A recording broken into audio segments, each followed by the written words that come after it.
Hey, I'm Chris with How to Politics, and Trump doesn't really seem to care that his orders are resulting in war crimes, murder, or both. This chapter starts with a report in the Washington Post. According to that report, after one of the strikes that the U.S. has been doing against alleged drug boats in the Caribbean, there were survivors clinging to the wreckage of one of the burning boats. Thereafter, Secretary of Defense and human sock full of lukewarm oatmeal Pete Hegseth allegedly ordered a second strike to kill those survivors. Now, Congress is going to investigate this. So this is not just, oh, it's bullshit, it's fake news. There's a bipartisan investigation. Republicans are also wanting answers about this.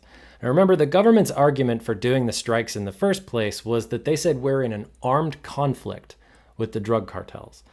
The trouble with that is that survivors clinging to wreckage are not combatants. Even if you accept Trump's framing that we're at war with the cartels, survivors clinging to burning wreckage in the middle of the sea don't pose any immediate threat. They were outside the fight. They were shipwrecked. The U.S. signed the Geneva Convention Treaty. The Geneva Convention Treaty prohibits killing people who are out of the fight because they were shipwrecked. We signed a treaty that agreed that in war, the wounded have to be collected and cared for. That's one of our values. That's something that we have always done since World War II.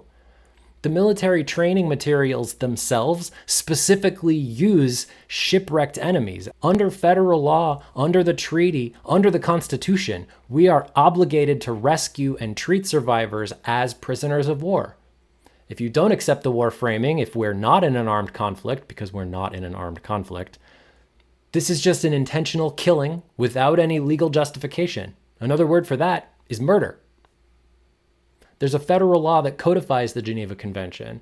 That gives the U.S. courts authority over that crime anywhere in the world that it happens. And those charges would be for everyone involved, from the Secretary of Defense all the way down to the person who pulls the trigger.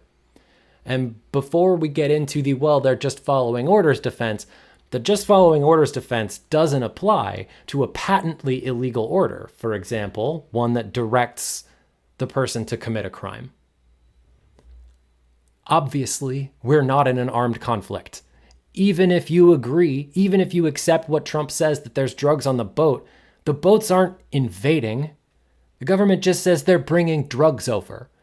They never show us evidence of these drugs, by the way. You'd think that they would be proud of having stopped the drugs. Like, remember the big press conferences where they would lay out all the drugs for the cameras and they'd have pictures of like the guys that they just arrested? We never see any of that.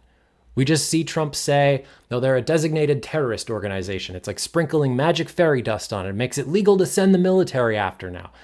That's not how it works. Drug trafficking is not a crime that carries the death penalty.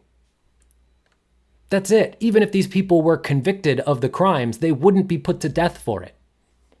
The military is out there blowing up the boats. They're not gathering evidence, right? They're not seizing the drugs to analyze the packaging. They're not interviewing any of the people on board. They're not making any arrests of any of the people on board's friends or associates. They're just killing the suspects.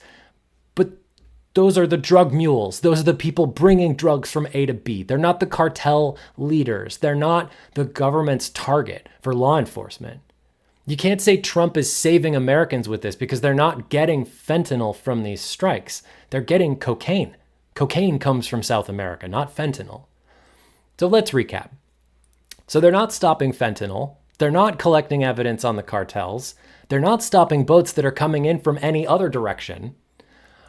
But at least they're also potentially committing war crimes or maybe murder. This is a government that's not serious about law enforcement or keeping Americans safe. Remember, after this, there were 2 other survivors that were captured by the Navy and then they were repatriated. Apparently, we didn't have evidence that they were narco-terrorists after we blew up the boat they were on and killed everyone around them. Back here at home, Trump's criminal prosecutions against his perceived enemies also fell apart. The Comey and James cases were dismissed because Trump couldn't find a qualified lawyer who was willing to file the charges, and his handpicked lawyer couldn't file the charges right. And so now that got dismissed. We deserve a president who is capable of enforcing the laws, competently and objectively, without putting people who serve in a position of potentially committing heinous acts for no reason, especially if those acts might be war crimes, murder, or both. If you watched this deep in the video, thank you very much. Let me know your thoughts in the comments because I'd love to hear them. I hope you'd consider subscribing, and as always, thank you for watching. I'm Chris with How to Politics.